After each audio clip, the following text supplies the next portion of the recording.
Great, great. Here we go, everybody. Thank you very much. Thank you very much for your patience in getting started today. There's a lot of people wandering in late. So, here we are today. First, before I get going, I really want to thank everybody for, number one, just your participation. The whole purpose of this is really to, for our participants and the plans that we serve, in order to engage them and educate them on one of our two goals and missions as consultants for your plan, and that is to help promote a positive outcome for everybody. And without your participation and engagement, that makes that process quite a bit difficult. And so first of all, thank you all very much for attending. You've had great questions. I'm going to address a few of the common questions at the very end. And then, of course, during this, you all will be able to ask questions of your own as we go. And we will always have an ability to do that for you guys. Okay, so just as a review, in case you missed a couple of modules or need to be caught up, all the webinars and all the content will be available on our website, mcfadvisors.com/Pre-Retiree Academy with the dash. So you can see that over here right at the bottom. This will stay up indefinitely, specifically until about January of next year, when we have to start preparing for the next one. So if there's anything you have missed, you can go back and look at that at your leisure. If you need to refer back to some of this as you continue to plan on your own moving forward, you have that as a resource. And of course, always have access to me should you have some of those questions. So today is really just going to be a review, just a really quick high-level review of a lot of the things that we covered.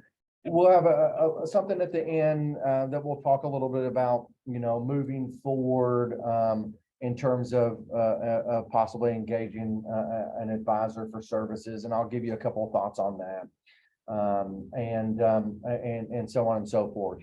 If there's something specific that you have a question, please type it in the chat or the Q&A.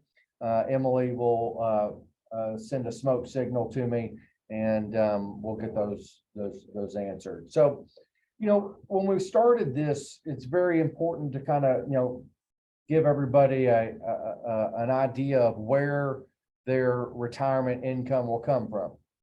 And we talked about how, retirement today is much different than it was even for our parents. And it really is even different in some ways than what it will be for our kids due to, automation of enrollment and escalation and management with target date funds and other things like that. But just as a reminder, it's really important to kind of understand where your sources are going to come from.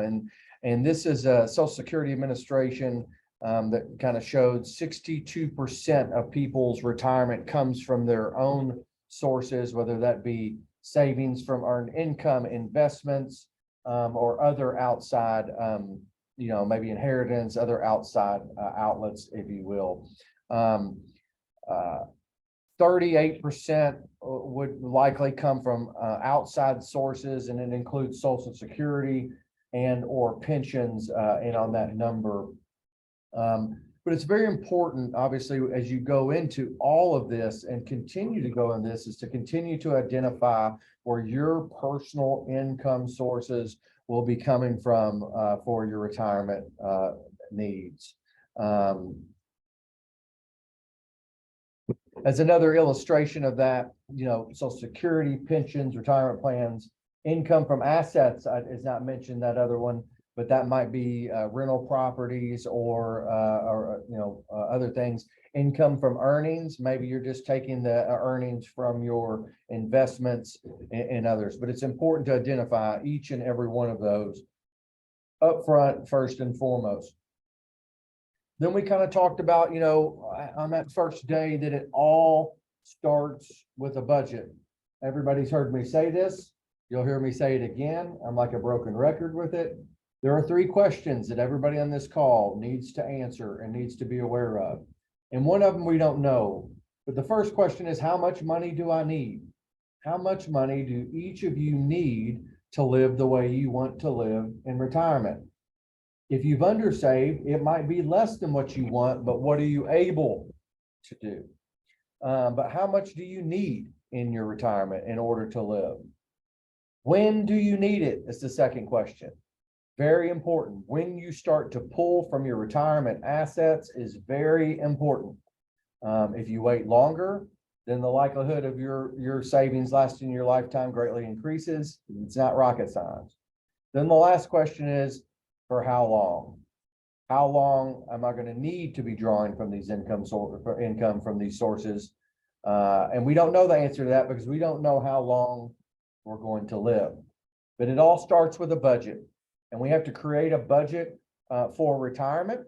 If you don't know exactly what that is, then start with your current budget, and then maybe substitute your current spending habits for potential retirement spendings that you might have in there. Very important to account for your inflows and outflows of all your income and expenses. And it's also important to plan for unexpected expenses in retirement, such as home improvements that tend to happen over time, such as like replacing your HVAC, or perhaps replacement of a car or vehicle, or it might be something as simple. Unexpected expenses might be healthcare. So budget in some of those things. Give yourself some cushion on the budget that you create. Creating a retirement budget in principle is just like, just like you would do for now. And your 3 main components that make up your retirement budget are going to be monthly expenses, retirement expectations. Maybe you got plans to travel early on. You have to take that into account. And then of course your expected income that you're going to have from those. In some ways, we have to prioritize this. If we don't automatically do that, needs generally take up the most of it. In a current spending plan, it's about 50% of what needs, food, mortgage, utilities, healthcare. I put that in big bullets on the screen here because we need to project more than we think. And then transportation. Wants and savings, once you're retired, you don't need to save anymore. So it really just comes down to your wants on those. Maybe you have some different goals in terms of those things, but it's very important to prioritize those. And if you don't know, then just break it up now. 50% this, 25 and 25 is a safe bet moving forward. And don't forget, your wants and enjoyment are the same. So budget for vacations and entertainment and leisure for sure. The week after the first one, we sent out a budgeting worksheet that I hope you found useful. And we also sent out at the same time, and I'm going to work backwards. I'm going to go forward and then come back. A personal net worth statement. This is a picture of what that front summary looks like based on that spreadsheet that we created and sent for you. It's really important if you're going to budget. I think it's very nice, number one, as an exercise to track a net worth statement regardless of what age it is, because then you make sure you're accounting for all of your assets and savings, all accounts individually, and then any liabilities or debts that you might have as well. And it's really important to track those together because budgeting is arduous. It makes us feel restricted inherently, even though it should do the opposite. It should empower us. But if you track this net worth statement as well, it gives you a little bit more satisfaction of having that budget with it. Then we move, as we moved on in terms of talking about withdrawals. There are 3 questions that I mentioned that everybody has to know, but there are factors that you can't control that could impact your withdrawal strategy. I mean, first on the screen is longevity. Obviously, that's question 3. We don't know how long we're going to live, but that, living, longer than we plan to can impact obviously what your plan was. So my advice is to go well beyond life expectancy. Life expectancy for women today is about 82. For men, it's about 79.5. Both of those will trend up sooner than later. Life expectancy tends to jump about every 10 years. It goes up a year or more. If 82 is life expectancy, you need to consider how long your parents lived, your general health and well-being. And I would say, I normally, unless when discussing these with clients, I normally have 90 as a minimum, and then discuss the longevity in your family, and maybe we need to take that longer just to kind of be on the safe side. I always think it's better to err on the conservative end of all of this. Investment returns, obviously we don't have control over that. Inflation, rising costs are going to influence how much income you need in the future in order to buy you the same amount of goods or services that you are currently using at the beginning of retirement or today. And then future expenses. This is the ones that, the unknown is always the most difficult to put in this. So give yourself a little bit of cushion. When you're putting out a budget, I would throw in factors for just unknown. You might not hit them every year. Hopefully you do not. And 1 year you might hit one, and it'll average out over your lifetime quite well. So just make sure you're putting something in for those. So also, as part of the withdrawal strategies webinar that we did, we broke down and really just kind of took a minute to talk about the most basics of these questions. And that's, how do I access my money? Your 2 choices are to leave it in the retirement plan, try to take distributions based on what the plan allows through your plan. Or the other option would be to roll it to an individual retirement account, also known as an IRA, and you could set up distribution schedules and stuff through that just as well. Considerations for each one of those. I'm not going to read all of them, but fees are really different from plan to plan in terms of distribution options and fees for those distributions. In 401ks and 403bs, and typically there are no fees for withdrawals in IRAs at all. And so beyond that, in terms of the mechanism of how you get it, if it's with the 401k or 403b, you would contact your custodian, record keeper, and arrange for either a periodic distribution if they allow that, or distribution as you go. And that might require some paperwork to be signed by you. And on IRAs, typically you can set that up on a monthly recurring place to go directly from your savings vehicle in the IRA to your checking account for your spending needs.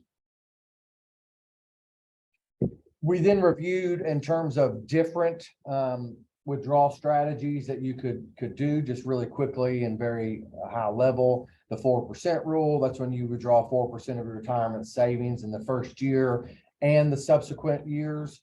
You can either just stick with the 4% and tack on an additional percentage every so often to account for inflation, or you could just adjust that as you see fit going forward. But in general, the 4% rule is you withdraw 4% a year, and if you're able to do that, your savings will outlive you. And that very popular one, very easy to understand. Next one is the fixed dollar withdrawal. A fixed dollar withdrawal is literally just a fixed amount comes out from that.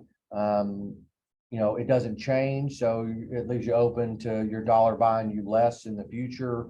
There's a fixed percentage withdrawal. This approach is, usually to set a percentage of your portfolio annually, but the dollar amount of that distribution will vary because your account value will change year to year. So if you did a 5%, let's say, your account might be down a little bit from last year. Your 5% would be less coming into this year than it would be, say, in years prior, or possibly moving forward. Those kind of things. A systematic withdrawal. In a systematic withdrawal plan, you can only withdraw income such as the dividends or interest that is created from the underlying investments inside that portfolio. There's bucket strategies. I'm probably the most partial to that when doing financial planning with clients or participants. And a bucket strategy where you would draw assets, you would have 3 or 4 different buckets of separate types, holding assets for specific purposes. As an example, you would have a cash bucket for your withdrawal spending needs, a bond bucket, which is the safer money, and at least an equity bucket of some percentage.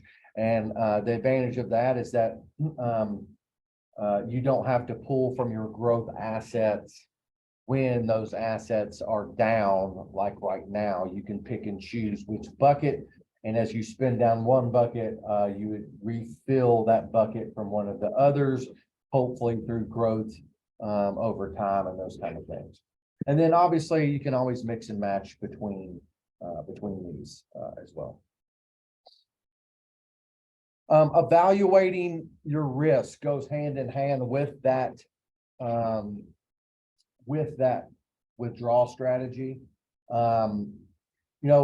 Whether you're being prudent by completing some advanced planning, or you're concerned that market volatility is a prelude to a bigger downturn, everybody on this call is right to start thinking about how to transition your portfolio to a more conservative strategy before you retire.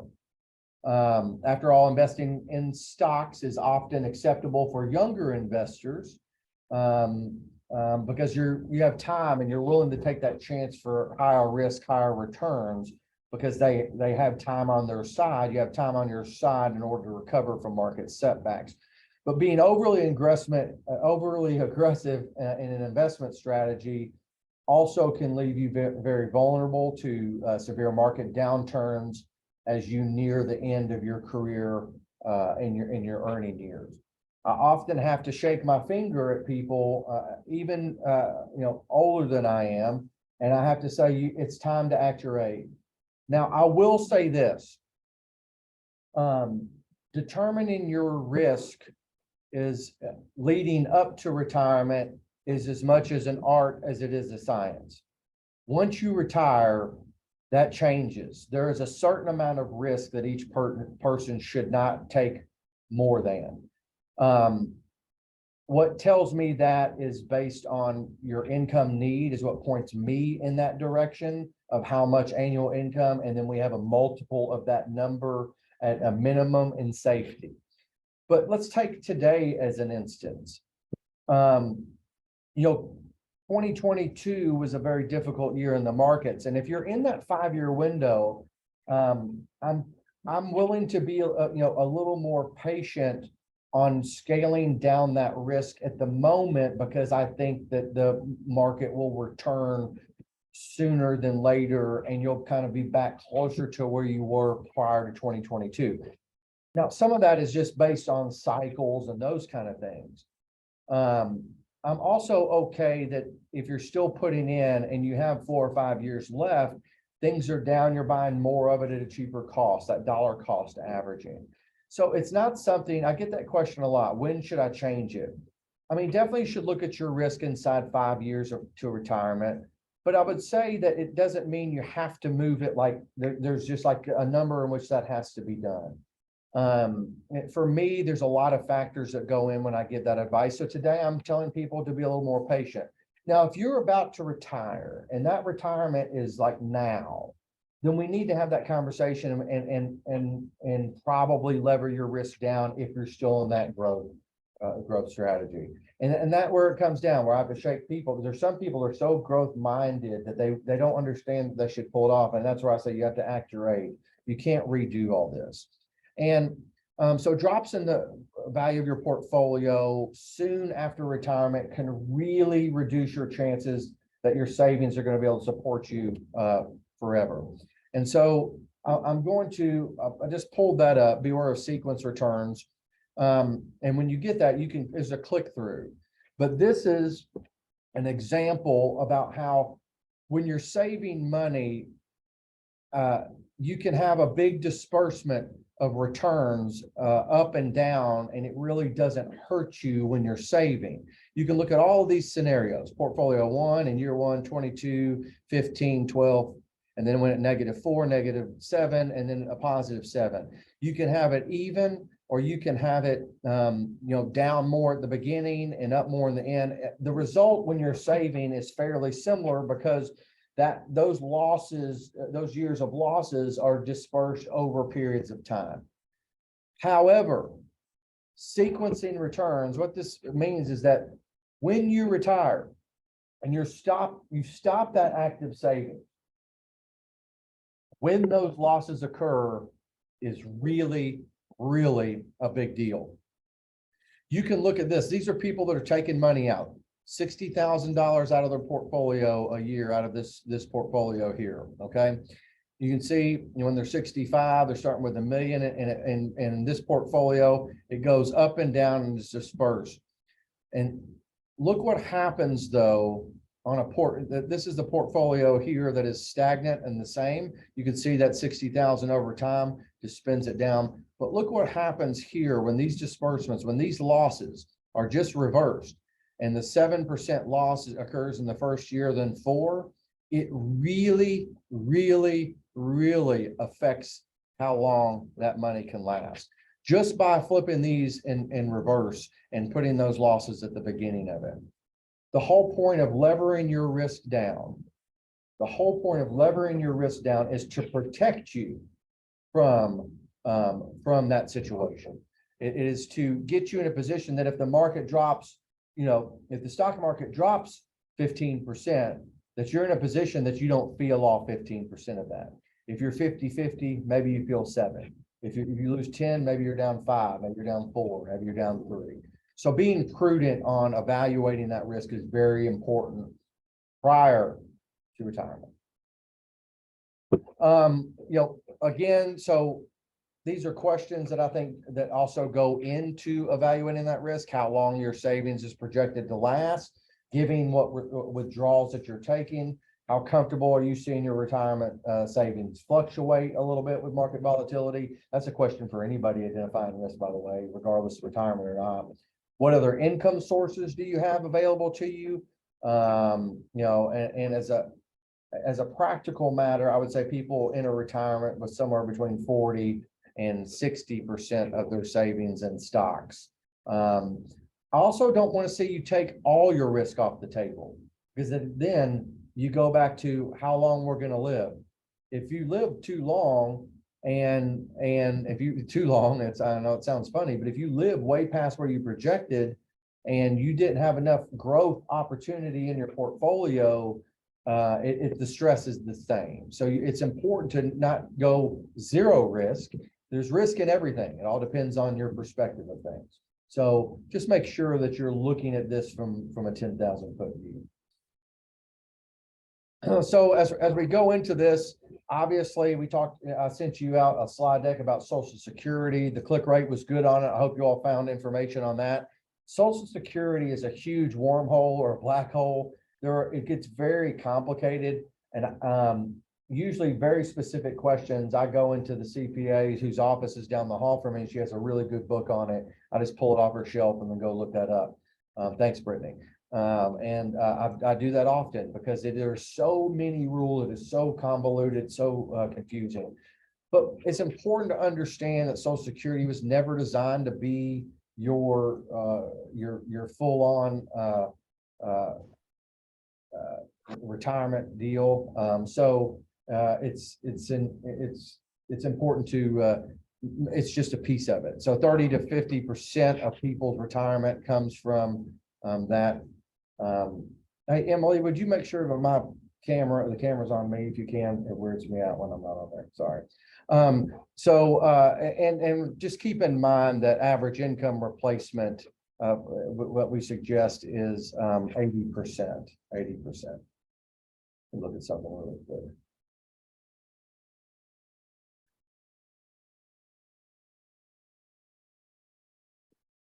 What happened there? Okay. So just make sure you know that your outside savings is the point to shore up that. Couple strategies, not going to go into all of them because I think I gave you like 4 or 5. If you're trying to maximize your lifetime benefit is that the basic principle here is that the longer that you defer your benefits, the larger your monthly benefits grow to. I think everybody understands that. Each year that you delay your benefit from 62 to 70 will increase your benefit by up to 8%. This strategy usually works best for couples with normal to high life expectancies with similar earnings who plan to work until close to full retirement age, let's say, or later. The other ones, people with shorter life expectations, claiming early is probably the better way to look at it from the standpoint of a strategy for that. Your benefits are available as early as age 62, and your full retirement age is really based on your birth year. For most people on this call, it's like 66 and a half, I would guess. This really is really for couples that are planning on having a shorter retirement period, and you may consider claiming that early. Generally, one member of the couple would need to live into their 80s for increased benefits from the deferrals to offset the benefit that was sacrificed when you took it at 62. Just be aware of that. And I see this all over the place, but if you have health concerns, taking it early is probably to your advantage. And then lastly, delaying lifetime Social Security for survivor options. The really thing to know this is if you're married and there is a big disparity between your age and your spouse's age, then this can be a good one. And the longer you delay to take that, the likelihood of it being more beneficial for a spouse that might use your spousal benefit. So it's really, many people overlook this when they decided to start collecting Social Security at 62. But if you delay your claim to full retirement age, which is 66, 67, your monthly benefit will continue to grow, and so will your surviving spouse's benefit after you pass. When to take Social Security, that's more of a math problem to me. I would say this: AARP has a lot of really good tools out there, and they have a Social Security calculator. It is literally based on math and longevity.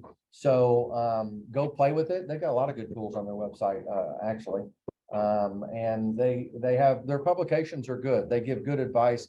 They have a huge following. So they have some really nice articles for people on that. This is just examples of what the average would be if your average annual salary was, say, $45,000. And here's what it would be if your average salary was around $80,000.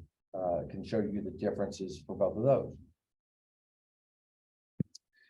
Then we had a big response, as always, from the estate planning module.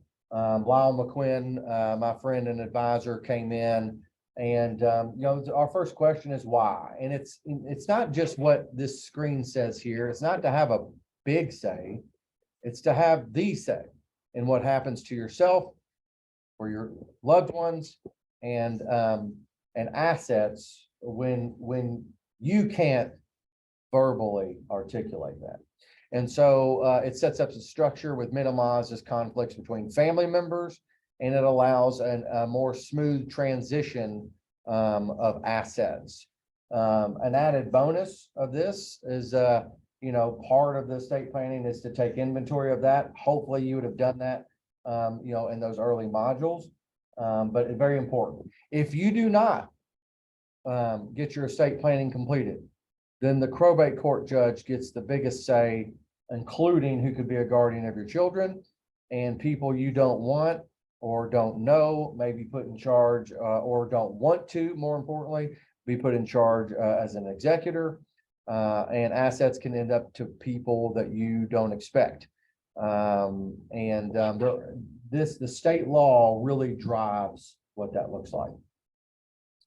What does an estate plan include? And I put in bold here just the minimum that everybody should strive to get to. That durable general power of attorney, specifically in the event of incapacitation, is very important.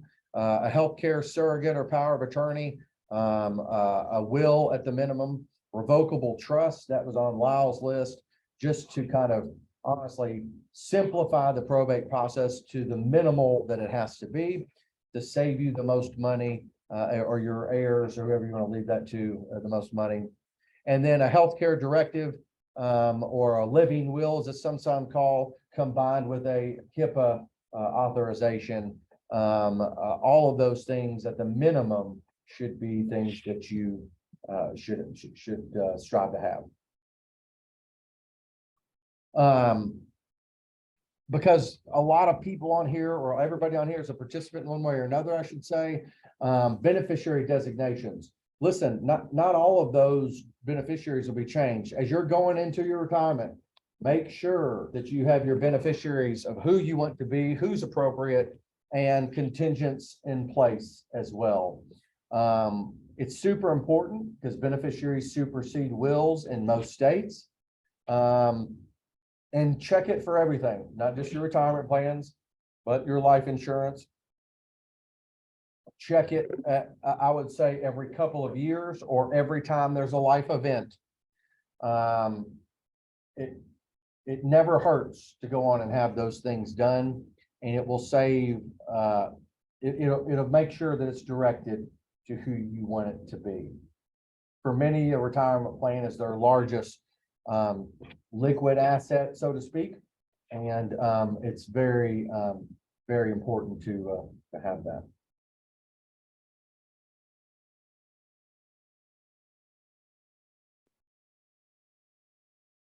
Life insurance, just in a really quick kind of a checklist type item combined with that. If you have an existing policy, whether it's term or permanent, what's the purpose of it in retirement?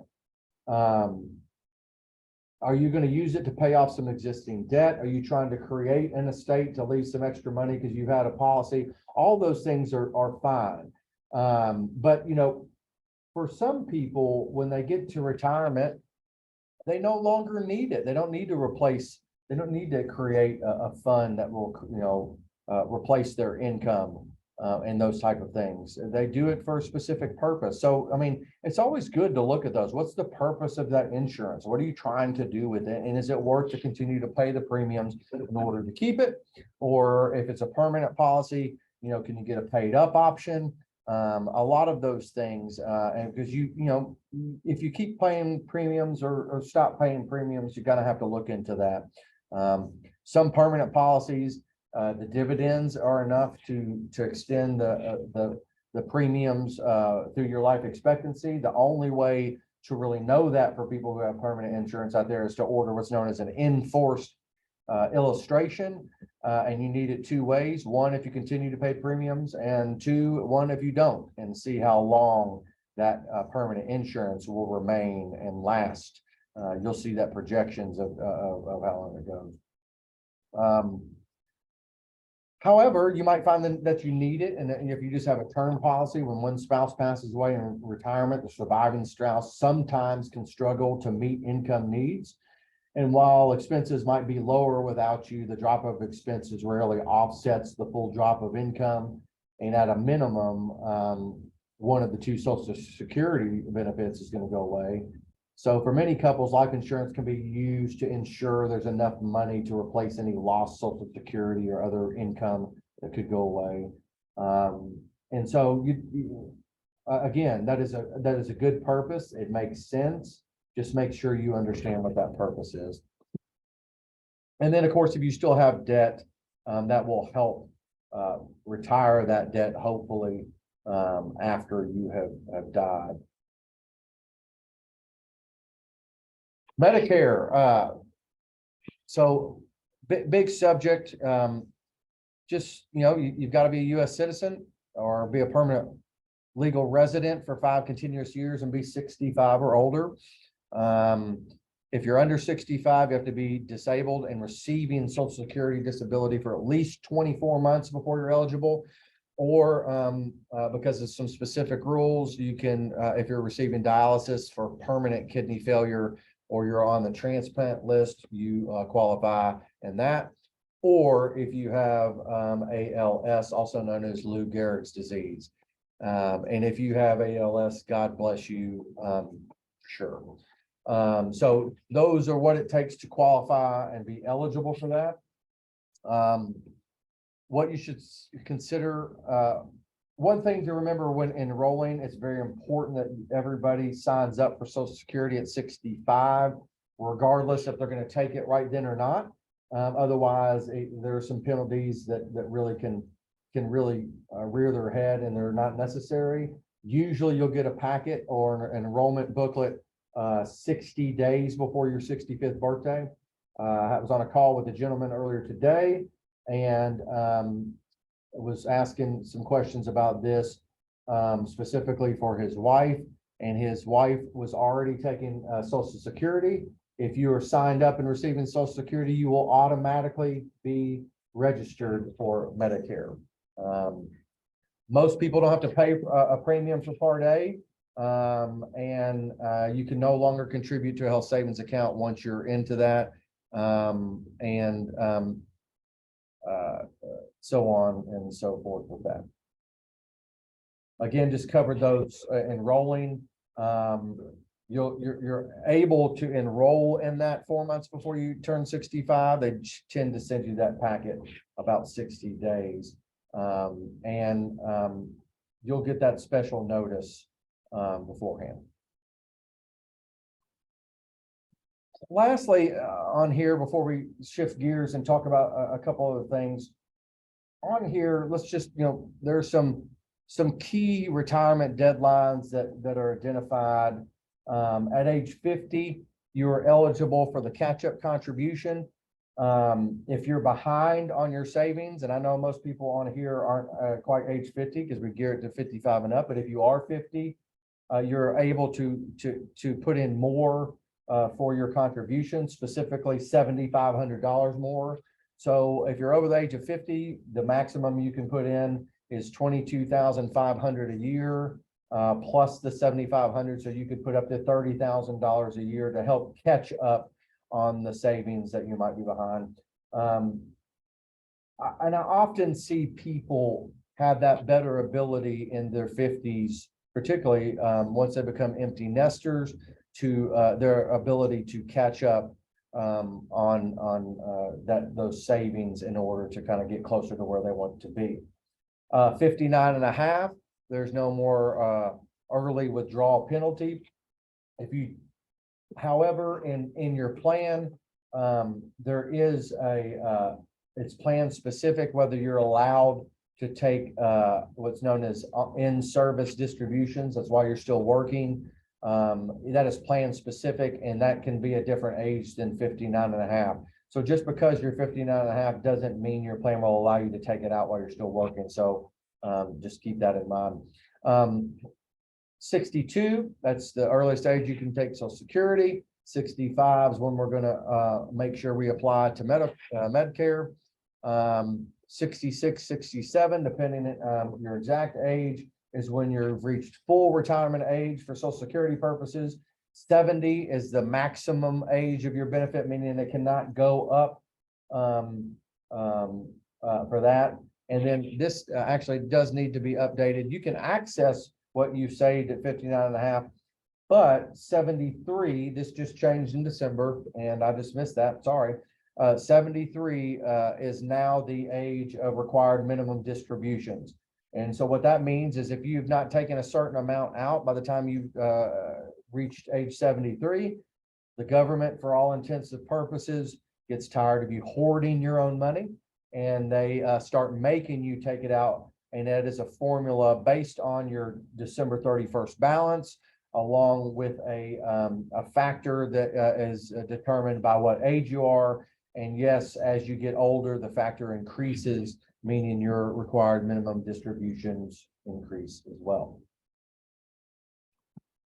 So lastly here, let's talk a little bit about, some of you may be trying to decide whether to navigate this on your own or get the help of a financial advisor, whether, it's one locally or someone like MCF.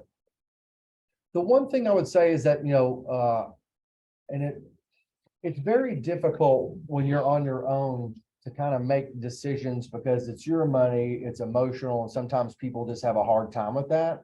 Sometimes people just don't, they would rather have someone else manage that and explain those things to them as you go. I do think advisors offer an objective approach. Perhaps single the biggest cause of mistakes that can reduce the performance of your investment portfolio is really emotionally driven. Because we get caught up in volatility in short-term economic situations and think we feel like those will be permanent, and it creates anxiety, worry, and panic, and that can undo months or years of works and savings. Minimizing taxes, and this isn't necessarily always about lowering income taxes, even though I firmly believe that you shouldn't pay more than what you have to.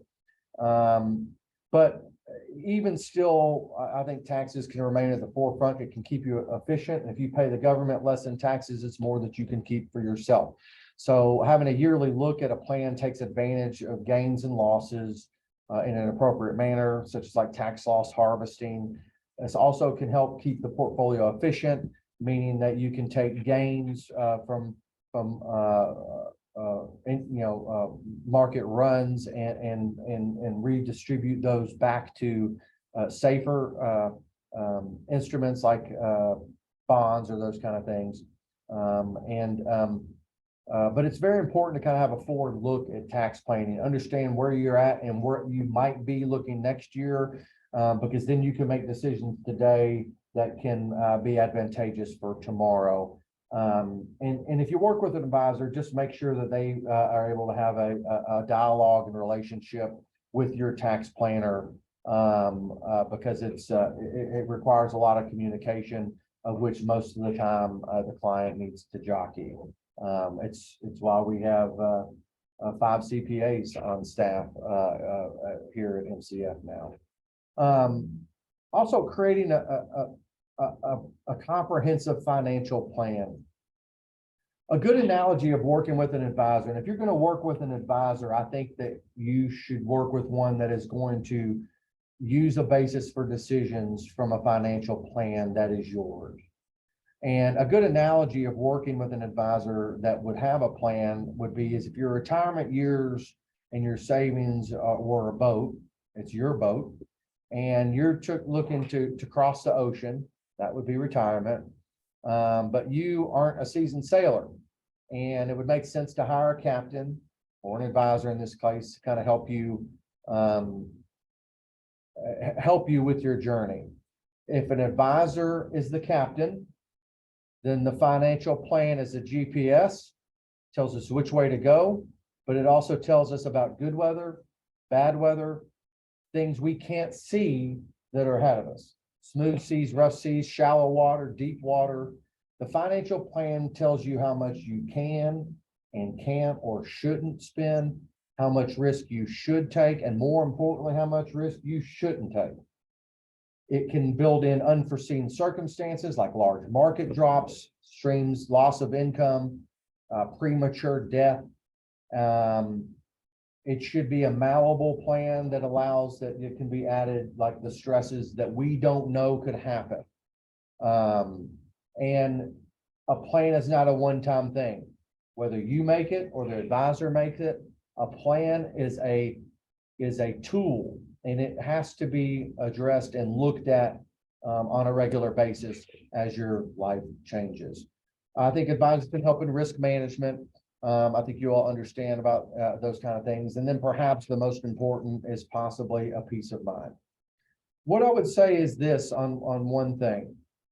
And I'll give you, this is an example of a financial planning software that we use. It creates net worth statement. It creates a lifetime of cash flow. So this person retires in 2025 at the age of 65, 63. You can see right here. It can show their income flows all the way through life expectancy. These are the types of tools that you need. You want a predictive income. It shows what your portfolio assets are and what they will be once you start spending money out. Predict what your keep doing that. Predict what your required minimum distributions are in here, and so on and so forth. And that you can also, add in, additional tools from. Okay. Lastly, really quickly, I'm going to give you just a 2 cents on working with an advisor. There are fee structures for advisors that are quite different. And it's very important that you understand what those are. Some people are fee only, meaning they charge you a percentage of a fee based on the assets that they manage. It's usually about a 1% world, meaning that's probably a good average of what a lot of advisors will charge, and that's annually based on how much you have in your account. I'm partial to this method versus hiring somebody that does commission work that's driven by you, that gets paid commissions on trades and those kind of things.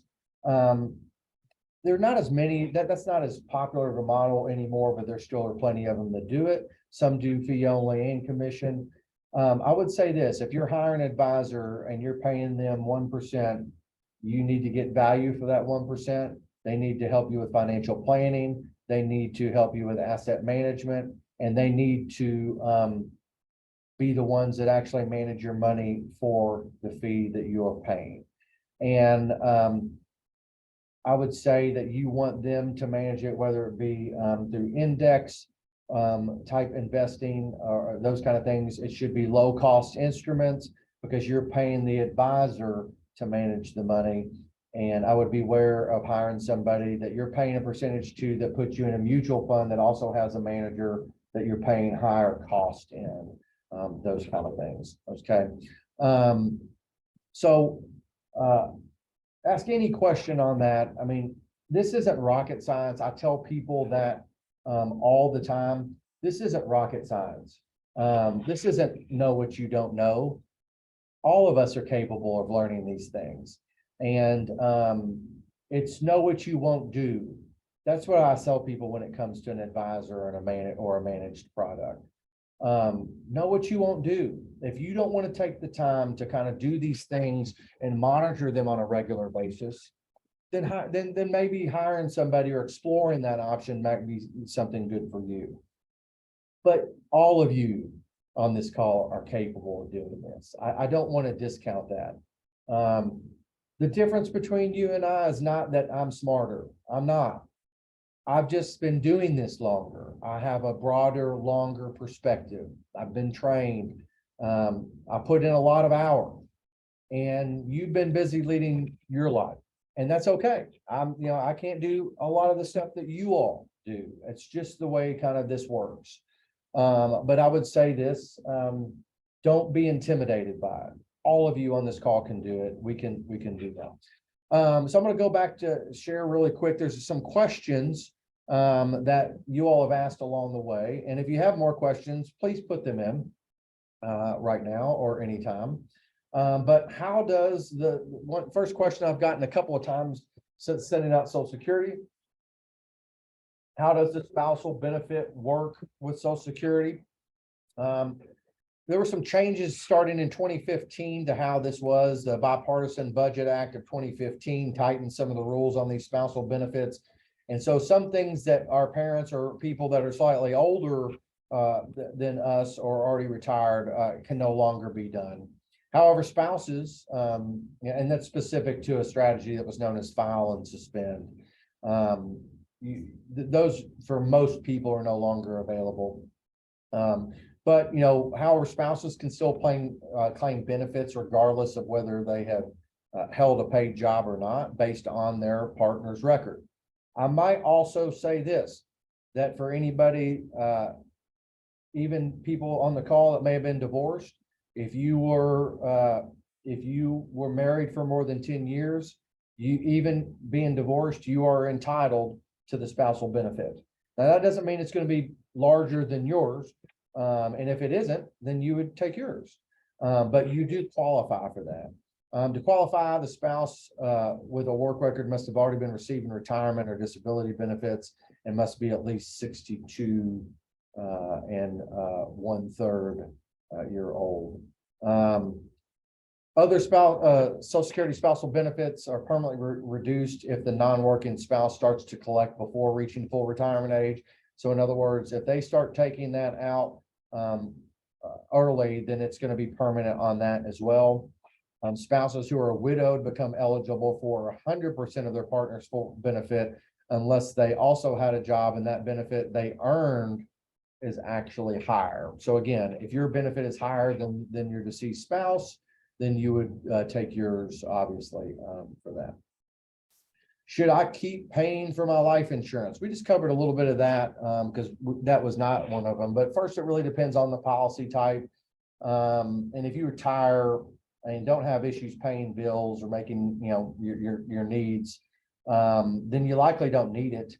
But if you do have debt or children or spouse that's really depending on you, keeping that insurance is a good idea. If it's a term policy and you have no debt, then you really don't need it unless you just want to. The term policies will change after a certain age, so just be aware of that. Know when that date is, and maybe it's worth it to keep it, or if it's not, reach out to me. That's a little bit broader of a conversation. If you have a permanent policy, then what I said before, you definitely want to request some in-force illustrations. That will tell you how long it's going to last if you don't pay any more premiums and those kind of things. And the construction of permanent policies are all different, whether it's a whole life or universal life. So each case is very different on that. Got this one a few days ago, and someone asked this last year, I believe, too. What are some major pitfalls and mistakes that people make or can make in retirement? Well, for one, not having a risk plan, not evaluating that risk regularly, or more importantly, taking appropriate risk. I would say the number one factor of that I see is people that take too much risk early and have those bad sequence of returns, meaning losses early in retirement. If you're taking the full amount of risk and feel those losses in full, it could change everything. And I've seen people that have insisted on saying that because they just believe it, and their ability to take distributions was really changed from that. And in some cases, they and because they were kind of pot committed, so to speak, on that, they had to go back to work part-time and until that had a substantial chance to rebound. And I would also say that ignoring the effects of inflation over time and never rebalancing your own portfolios for sure. Another pitfall, a lack of estate plan. And even if you have a estate plan, you have to follow through. If it requires you, let's say you got those revocable trusts, it requires you to change the name of those assets to the trust. If you don't, then it was all for nothing. So I've seen that. It's, you do the first part, we just don't follow through with the second. Very important. Claiming Social Security too early.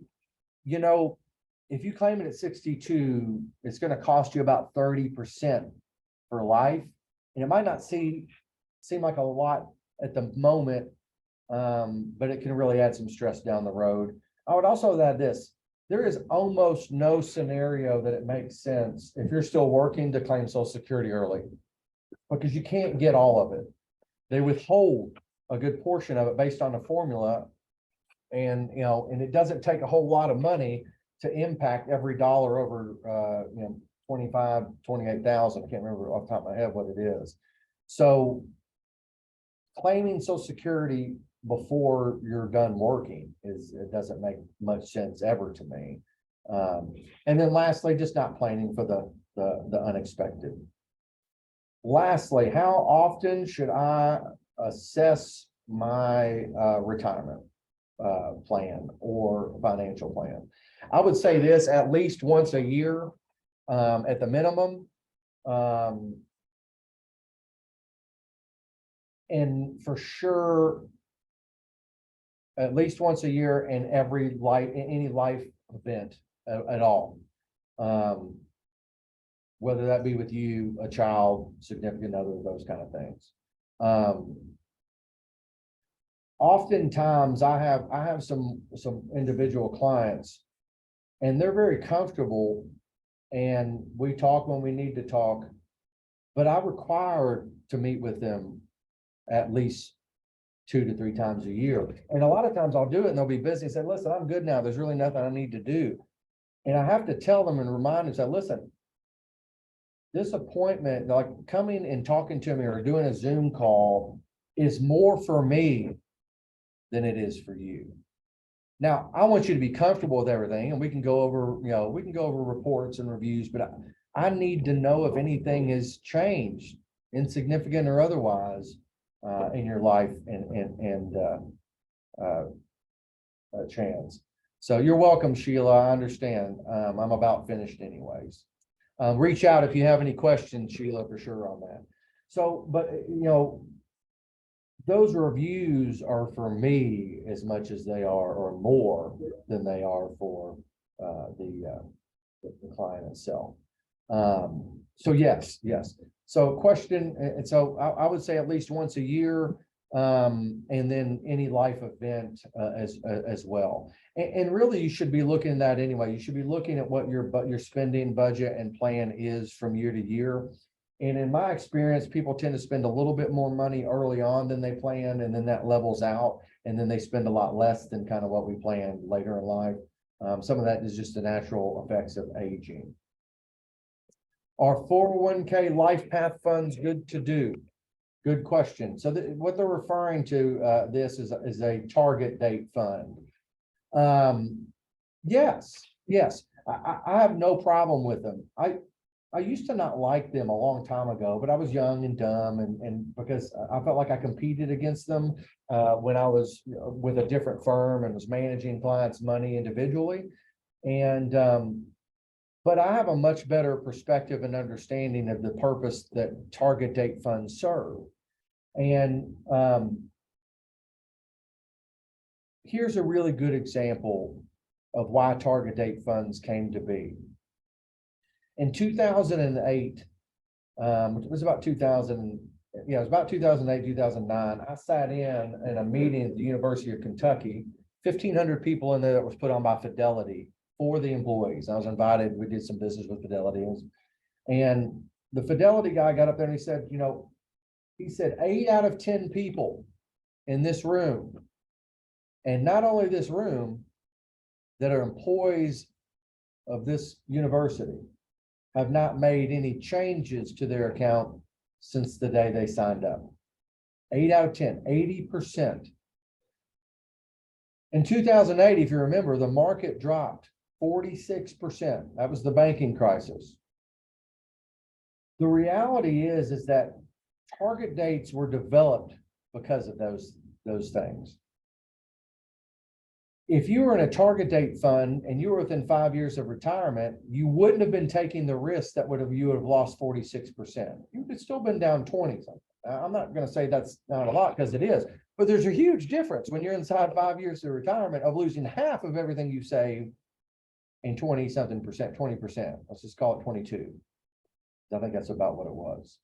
So I'm in favor of it, because if you're not going to mess with it, it will level down your risk appropriately. It will do that for you automatically. And so I think that's a good thing. However, I I will say this, for some people, it's not, those target date funds are based on when you're going to turn 65 for all intents and purposes. Some people might work longer than that, and you need to pay attention to that so you can get a little bit more bang for your buck in terms of, it all depends on that time horizon to retirement, not till when you're 65, because it's when you start taking that money out of, well, it needs to now. But, you know, you definitely don't need to be taking the same amount of risk that you were when you were 30. Hope that answers that question. What other questions do we have here?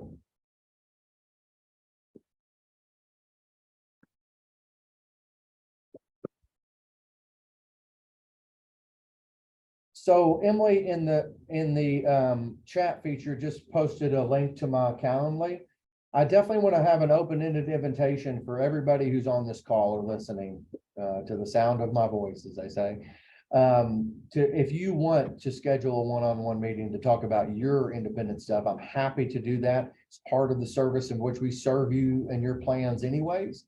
But maybe you just want to run by some of the stuff that you have foundationally picked up. And now that you know some of the things I'm going to be asking you, you can come to those meetings and we can make them productive, very productive in some cases.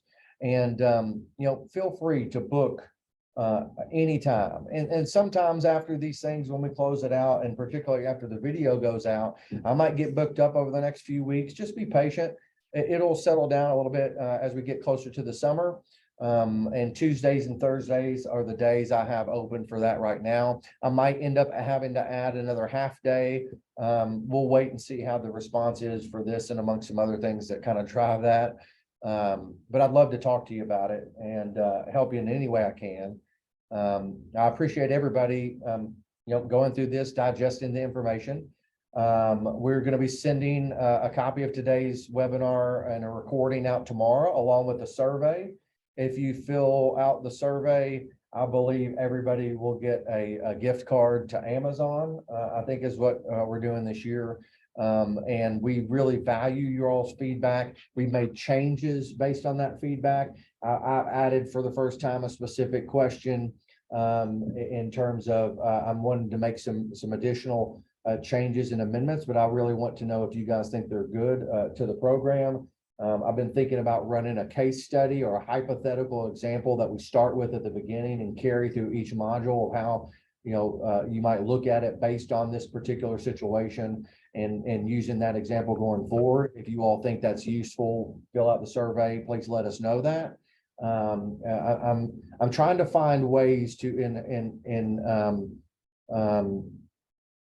really continue to give you all foundational principles, but also examples. I'm finding that examples of some of these things go a long way in how people digest this information. And so that's where some of this comes from.